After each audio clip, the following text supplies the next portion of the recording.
السلام علیکم ورحمۃ اللہ۔ 20ویں صدی کے آخری حصے میں ڈاکٹر مسعود الدین عثمانی رحمۃ اللہ علیہ نے شرک کی جڑ کے اوپر تیشہ چلایا، توحید کی دعوت پھیلائی، رد شرک کیا اور شرک پھیلانے والوں کو طاغوت قرار دیا اور ان طاغوتوں کی نشاندہی کی، نام لے کر انگلی رکھ کر۔ تو کفر شرک کے ایوانوں کے اندر ایک کھلبلی مچ گئی۔ بریلویوں، دیوبندیوں، اہل حدیثوں، جماعت اسلامی، تنظیم اسلامی، سب کے شرک کو بالکل اس کا پوسٹ مارٹم کر کے اور صوفیوں کی کتابوں کے حوالے دے کر، عبد القادر جیلانی ہوں، محی الدین چشتی ہوں، علی جویری ہوں، مجدد الفسانی ہوں اور شاہ ولی اللہ کا پورا خاندان ہو، یہ سارے جتنے پوجے جا رہے ہیں، یہ صوفی، ان کے مزار پوجے جا رہے ہیں، ان کی گدیاں پوجی جا رہی ہیں، اور ایک شرک اور کفر کا ایک بازار ہے، گویا طوفان ہے جو تھمنے کا نام نہیں لے رہا ہے۔ اور اس سے اتنے لوگ متاثر ہوئے شرک سے کہ بڑے بڑے انقلابی انداز سے اٹھنے والے، جس میں مودودی صاحب شامل ہیں، یا یہ ڈاکٹر اسرار، دیکھیے ان کے دماغوں کے اندر سے بھی یہ گنبد نہیں نکل رہا ہے۔ اس طرح انہوں نے گنبد کو اپنی بیک گراؤنڈ میں یہ دکھاتے ہیں، چاہے علی انجینئر ہو، حتیٰ کہ ڈاکٹر ذاکر نائک کے پروگراموں میں بھی پیچھے گنبد دکھایا جاتا ہے۔ بیت اللہ کے ساتھ جڑا ہوا دیکھو، بتاؤ یہ شرک کی علامت نہیں ہے تو کیا ہے؟ اسی وجہ سے ڈاکٹر مسعود الدین عثمانی رحمۃ اللہ علیہ نے اپنے کتابچے کا نام کعبۃ اللہ اور یہ کعبے، اور نیچے لکھا ان کعبوں کو ڈھا دو۔ یعنی بیت اللہ کے مقابلے میں یہ جو مزار بنائے گئے ہیں، یہ پوری طرح کعبے ہیں ان مسلمانوں کے، اور وہی کچھ ہوتا ہے جو بیت اللہ کے ساتھ ہوتا ہے۔ وہاں حاجی جاتے ہیں، طواف کرتے ہیں، اور یہاں مرید جاتے ہیں، مزاروں کا طواف کرتے ہیں، گھومتے ہیں۔ محی الدین چشتی کے مزار پر دیکھو، عبد القادر جیلانی کے مزار پر دیکھو، بری امام دیکھو، باٹی میں گنج بخش جسے کہتے ہیں، گنج بخش خزانے بخشنے والا، اور پورا ملک مقروض ہے اور سونے کے دروازے لگائے ہوئے، اندازہ لگے انہوں نے۔ اس سے بڑی جہل اور جہالت اور بڑی بیوقوف اور مشرک قوم شاید یہ زمین کے اوپر پائی جاتی ہو یا پائی گئی ہو۔ یہ سارے ریکارڈ انہوں نے توڑ دیے ہیں۔ اور سیون شریف ہے جی، وہاں بھی سونے کا دروازہ لگا ہوا ہے۔ کسی کو خیال تک نہیں آتا ہے، بڑے بڑے آکسفورڈ کے پڑھے ہوئے اور بڑے بڑے علامہ اور مدرسوں کے پڑھے ہوئے 9 ستارے اکٹھے ہوئے، اور اس کے بعد متحدہ مجلس عمل، اور اب پھر یہ مدینہ ریاست بنا دو، سب کچھ، لیکن شرک کو ہٹانے کا، شرک سے توبہ کرنے کا نام نہیں لیتے، بلکہ آئے دن کمپلیکس بناتے ہیں، دربار کمپلیکس بناتے ہیں، اور پتہ نہیں کیا کہ اس میں اضافے شرک کے اندر اضافہ ہی ہوتا چلا جا رہا ہے۔ اور وہاں جا کے ان کے صدر، وزیر اعظم، وزیر اعلیٰ اور چیف مارشل آرٹ ایڈمنسٹریٹر تک وہاں جا کے انہوں نے ماتھے ٹیکے ہیں۔ تو اللہ کے بندو، یہ اصل وجہ ہے امت مسلمہ اس شرک کی وجہ سے ماری جا رہی ہے، اور ہمیشہ یہی ہوا ہے، ہمیشہ قبر پرستی اور بت پرستی کی شکل اختیار کر جاتی ہے۔ تو جس طرح وہاں بیت اللہ کی چادر کو قائم رکھا نبی علیہ السلام نے، اور ابراہیم علیہ السلام کی سنت ہے، یہ اسی طرح یہ مزاروں کے اوپر چادریں چڑھتی ہیں۔ وہاں لبیک اللہم لبیک کی صدا بلند کی جاتی ہے، لا شریک لک لبیک، اور بالکل اس کے مقابلے میں حق بہو، بے شک بہو، بری کر کھری، لبیک یا رسول اللہ کے نعرے، یہ مشرکانہ نعرے سارے کے سارے بیت اللہ میں وہ جو لبیک اللہم لبیک پکاری جاتی ہے، یہ صدا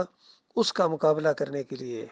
وہاں صفا و مروہ کی دوڑ لگائی جاتی ہے، یہاں بابا کی بیٹھک اور اس کے مزار تک یہ دوڑیں لگاتے ہیں۔ وہاں بیت اللہ میں آب زمزم ہے اور اس کی برکت ہے، اور وہ پانی خود بھی پیو، دوسروں کو بھی پلاؤ، بالکل اسی طریقے سے یہ نیاز بابا کی وہاں سے، جس طرح ہندو وہاں پرشاد بانٹتے ہیں، یہ اپنی نیاز بانٹتا ہے، وہاں سے لے کے آتا ہے۔ سب کچھ وہی کچھ ہو رہا ہے بیت اللہ میں۔ وہاں جب جاتے ہیں اور مقام ابراہیم پر جو ہے وہ 2 رکعت پڑھتے ہیں، رکوع کرتے ہیں، اللہ تعالیٰ کے سامنے سجدے کرتے ہیں، دعائیں مانگتے ہیں، بالکل اسی طریقے سے یہ مزاروں کے سامنے رکوع کرتے ہیں، سجدے کرتے ہیں۔ اس کو سجدہ تعظیمی کہتے ہیں، ڈنڈوت نہیں کہتے ہیں، چونکہ ڈنڈوت کہو گے تو لوگ کہیں گے ہندو ہو گئے،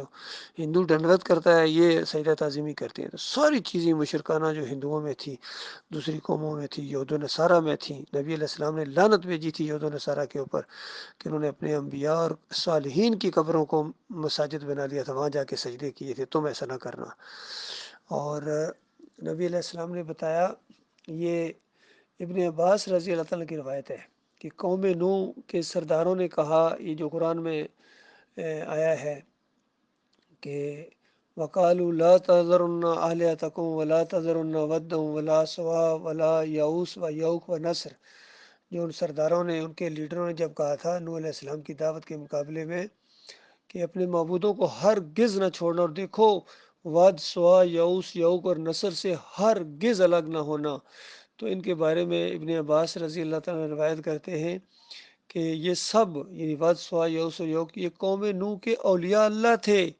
جب وہ مر گئے تو لوگ ان کی قبروں سے وابستہ ہو گئے، پھر ان کی تمثیلیں بنا لیں اور ان کی عبادت کرنے لگے، پھر یہی بت عرب کے قبائل میں پھیل گئے۔ تو جب عرب کے قبائل کے اندر ان کی مورتیاں پھیل گئی تھیں تو پھر وہ مورتیوں کے سامنے جا کے جھکتے تھے نا، تو مورتی پوجا ہوتی تھی نا، بے شک پیچھے شخصیات ہوتی ہیں لیکن ان کی مورتی بھی شرک کی علامت ہوتی ہے۔ بالکل یہ آپ کے سامنے جس طرح ایک گنبد آپ کو نظر آ رہا ہے، اصل میں تو نبی علیہ السلام کی وجہ سے اس کی ساتھ عقیدت کرتے ہیں، حالانکہ نبی علیہ السلام نے گنبد بنانے سے منع کیا ہے، قبر کو پکا کرنے سے منع کیا ہے، اس کے اوپر عمارت بنانے سے منع کیا ہے، لیکن یہ کہاں منع ہوتے ہیں یہ مسئلے؟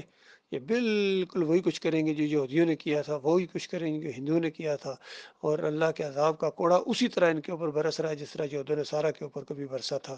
اور ہندوؤں کے اوپر اور سکھوں کے اوپر، اور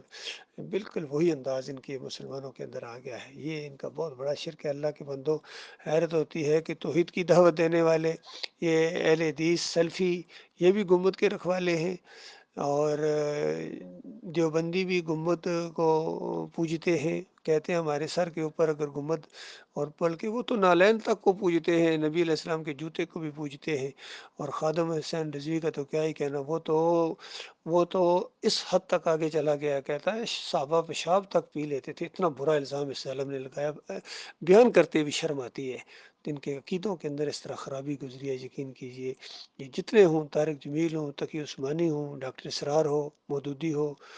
فضل الرحمان ہو، قاری خلیل الرحمان ہو، منور سلطان ہو، محمد حنیف ہو، سب کے عقیدے کے اندر یہ کہیں نہ کہیں شرک کے ساتھ ساز باز انہوں نے رکھا ہے، اندروں اندر کوئی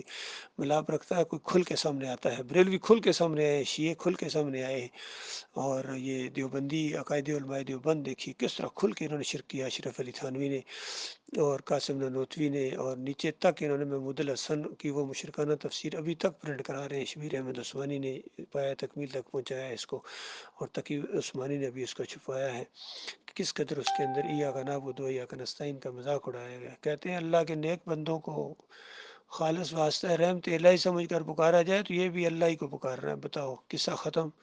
اشرف علی تھانوی صاحب کہتے ہیں اللہ کے بندوں کو نبی کا بندہ کہا جا سکتا ہے، اسی لیے لوگ نام رکھتے ہیں عبد الرسول، عبد النبی،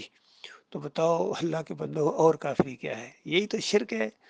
یہ شرک ہے جو اس کو شرک کی علامت نہیں کہتے ہیں، ان کے دماغوں میں شرک ہے، ان کو شرک کی پہچان ہی کوئی نہیں ہے۔ اسی طرح واسطے وسیلے کا شرک، بے حق فلاں، بے حرمت فلاں، فلاں کے صدقے، فلاں کے صدقے، براہ راست اللہ تعالیٰ کو پکارتے ہوئے اور اللہ کی ذات اور صفات کا صدقہ دیتے ہوئے ان کو پتہ نہیں کیا پریشانی لاحق ہو جاتی ہے، ان کو چین ہی نہیں آتا جب تک شرک کے ساتھ دعا نہ مانگے، اور اللہ کی وہ بات ان کے اوپر پوری ہو گئی۔ وما یؤمن اکثرهم باللہ الا وهم مشرکون، اکثریت اس طرح ایمان رکھتی ہے، ایک ساتھ ساتھ شرک بھی کرتی ہے، لہٰذا ہم بالکل شرک سے بیزار ہیں۔ قوم کے لوگوں سن لو، ہمارا بریلویت سے، دیوبندیت سے، اہل حدیثیت، سلفیت، صوفیت، جمہوریت، کسی طرح کے شرک سے ہمارا کوئی تعلق نہیں ہے، نہ واسطے وسیلے، نہ پکاریں، نہ نظر و نیازیں، 11ویں 12ویں محرم کی سبیلیں، بالکل ہم بیزار ہیں، ہم اس کو شرک کہتے ہیں، اور بالکل یہ اعلان کے ساتھ شرک ہے۔ جو اس کو شرک نہیں سمجھتا ہے اس کے دماغ میں شرک ہے، یقین کیجئے۔ کبھی کسی مشرک قوم نے اپنے شرک کو شرک نہیں کہا ہے، لیکن اللہ تعالیٰ نے ان کو بالکل نہیں چھوڑا ہے، اللہ تعالیٰ نے ان کو بالکل ان کے اوپر حجت تمام کر کے فرمایا نبی علیہ السلام نے کہ ومات یشرک باللہ شیء دخل النار، جس کی موت آئی اور شیئن، یہ تو واسطے وسیلے، بے حقے، بے حرمتے، اور 11ویں اور جمہوریت اور یہ پکاریں، یہ تو پہاڑوں سے بھی بڑے شرک ہیں، زمین اور آسمان کے اندر سما نہیں کھا رہے ہیں۔ شیئن شرک بھی جس نے کیا اس کی موت آ گئی، دخل النار، وہ آگ کے اندر چلا گیا، اور موات وَيَعْلَمُ لَا إِلَهَ إِلَّا اللَّهُ دخل الجنہ، اور جس کی موت اس حالت میں آئی کہ وہ اس بات کو جان گیا ہے کہ اللہ کے علاوہ کوئی معبود نہیں ہے۔ کوئی داتا دستگیر مشکل کشا حاجت روا نہیں ہے، کوئی واسطے وسیلے کے لائق نہیں ہے، بے حقی بے حرمت فلاں کہنے کے لائق نہیں ہے، نظر و نیاز کے لائق نہیں ہے، وہ ایسے سارے لوگ جنت میں جائیں گے۔ یہ نبی علیہ السلام کی بات ہے، قرآن کا پورا خلاصہ یہی ہے، یقین کرو۔